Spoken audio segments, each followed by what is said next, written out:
Today we are going to be talking about big data, a topic that's close to my heart because we are seeing companies and clients really starting to engage around this topic and invest millions of dollars trying to come to grips with how do they deal with this opportunity and challenge around big data. Big data also goes way beyond traditional financial data and financial measures to include a number of different sources of data that get pulled together. Hence, this catch-all phrase that we call big data. Let's peel this back a little bit more to understand the types of data that we include in this concept. On a day-to-day basis, you're going online, you are logging into Facebook, you are using your mobile application, you are shopping, you are sending text messages to your friends. All of these activities is creating a trail of data that companies are collecting. So you've got weblogs, you've got social media messages, you've got tweets, you've got text messages, you've got phone calls. All of this data is being gathered by different organizations in different ways and is being centralized in many different parts of the world.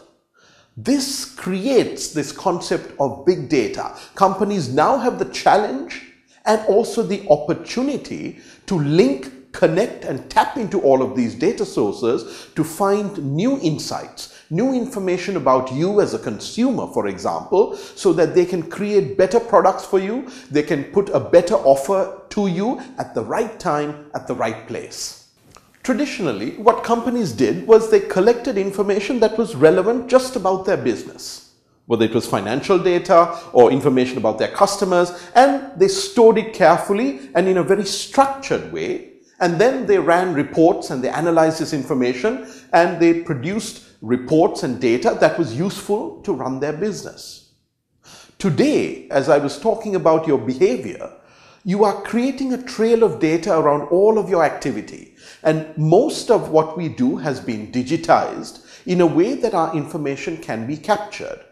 And this data is not necessarily structured.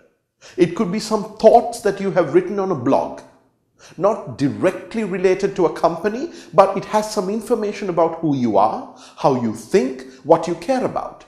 Companies can access this unstructured data and start to make sense of it using this concept of big data. As you can imagine, the amount of data that is being generated, not just by you, by your friends, by your family, by people that you have never met around the world, this data is increasing exponentially every second. In fact, I'm not sure if you might know this, but 90% of the information that is available today has been created only in the last 2 years. So you can imagine the pace at which new information is being added to our data sets and our databases. So companies are now challenged to use new tools, new methodologies, new approaches to deal with this vast array of information. And the tools, the techniques, the approaches that they're using, all of this again comes under this broad topic of big data. So when we think of big data, there are 3 V's that we need to remember.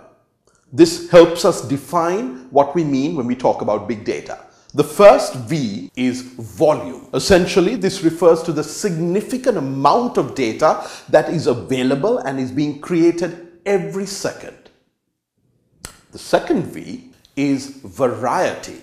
As I mentioned, this data is coming at us from so many different sources. Structured data, unstructured data, data from within an organization, data from outside of the organization. All of the variety of data that's coming at us is part of this concept of big data. So the second V is variety. The third V is velocity.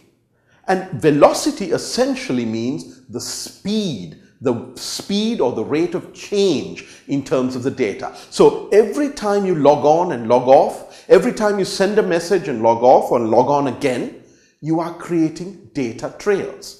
That information is changing rapidly by the second. So velocity essentially means that data is changing at a rapid pace And we need to ensure that we are able to capture this data and analyze it almost on a real-time basis. Now, besides the 3 V's, those 3 V's of volume, variety and velocity, which have been described by Gartner, there is a 4th V that people are starting to associate with big data.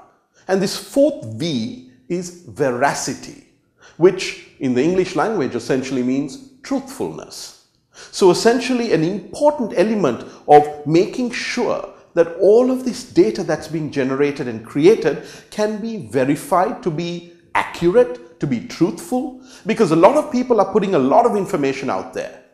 How do you ensure that that information is as accurate as possible before you take it into your organization? So for example, consumer reviews. Anybody can get online and write a review, a good review, a bad review, a negative review about an organization and its services. But do we know if those reviews are correct? Are they truly representative of consumer opinion? So you need to be very careful in sourcing those reviews, in verifying, in following up with individuals to make sure those reviews are accurate before you absorb them into your data set. So veracity is your 4th V that becomes a very important fact in big data. So why should we care about big data? A couple of key reasons. The first is that it can help organizations to drive innovation. If organizations are able to access all of this information rapidly and analyze it and come up with new ideas, new ways to service their customers, that will spur innovation and help them move ahead. The second reason is that big data will enable a company to create competitive advantage. Companies that have invested in creating the required resources, data sets, databases, software, hardware to enhance and access all of this big data will for sure be able to generate competitive advantage because they will be coming up with methodologies, approaches, solutions, products, services well ahead of their competition, and those products and services will be targeted at the right customers at the right time.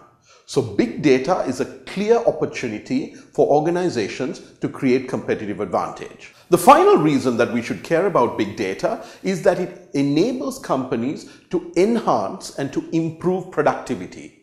Again, by being able to track, monitor and analyze numerous data sets and to pull it all together into a single view, companies can very quickly realize where they're adding value, where they're destroying value, and as a result, where should they focus more attention and where should they instead start slicing off parts of the business or stopping certain activities so that they stop destroying value. We've been talking theoretically about this concept of big data, but how does it come into play in the real world? What you're starting to see, for example, is with large retailers in advanced markets like the US or the UK, where they're starting to leverage multiple data sets. They've always had access to transaction data. What you buy, how much you bought, the basket of goods that you bought. So they have that information. They're starting to couple that with a lot of information from their loyalty program. From their loyalty cards, which you have signed up for, they're going to get a lot more information about who you are, about your family, about where you're from, about how long of a distance you drive to get to their store. So all of that data is being captured because you're a member of a loyalty program. In addition, they are buying data about the neighborhood that you live in, the incomes, the number of houses, the large household sizes. All of that information is coming at them from additional data sets. So they are building a very rich understanding of who you are, why you're buying from them, and when you visit their store. Now, on top of that, they have installed devices inside the store. So they've got cameras that monitor you as you walk in the store. They've got eye beacons that have been placed throughout the store so that if you walk by those beacons and if your mobile phone GIS system is on, it will tell the store who you are and where you were inside the store at what particular time.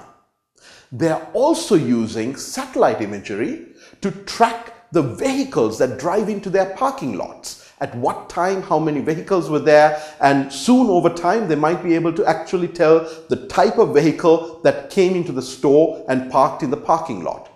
All of this data they are taking and they are building the most comprehensive picture about you as a consumer.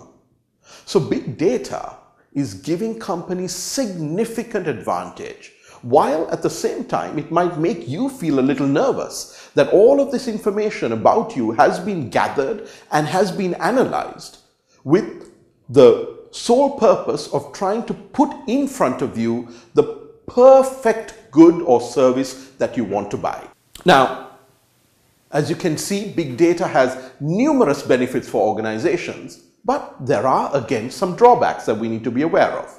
The first is that not all data is readily accessible and convertible to be useful. A lot of information still resides in old systems or in manual paperwork that becomes very difficult to access. So companies need to figure out when do they start collecting the right information, and the information that's not accessible, they need to decide very quickly, let's move that information out and let's try and move forward. The second, which is a big challenge for most organizations, is the lack of skilled people. There aren't that many people around today who are extremely good at manipulating these large data sets. So companies are on the lookout for these new roles, for example, called data scientists. Now, for you as a CIMA member and graduate, this might be a wonderful opportunity to think of a career. If you like the numbers, if you like getting into data, this may be a wonderful opportunity for you to start thinking about a career in an area that's growing rapidly, where companies are looking for the right talent. Another serious concern, of course, is the threat from hackers and, of course, attacks from viruses. Because the more data you collect, in many ways, the more vulnerable you become as an organization. Because if a hacker can attack one piece of your data set, they may start getting access to all of the information that's available through the organization. And we've seen many large data breaches happening literally within the last few months, and that's creating significant concern around this concept of big data and whether companies in fact should be aggregating all this information in one place. And finally, there's going to always be some issues around legal and privacy concerns. Should information like this from so many different sources be allowed to be put together? And should companies be able to paint a complete picture about their consumers? So that's going to be a battle that's going to be fought over the next few years, and it'll be interesting to see how that plays out. So, with that, I'd like to bring to an end our discussion on big data. If you have more questions or queries or would like to engage more around this topic, please feel free to contact us and engage with us as we move ahead.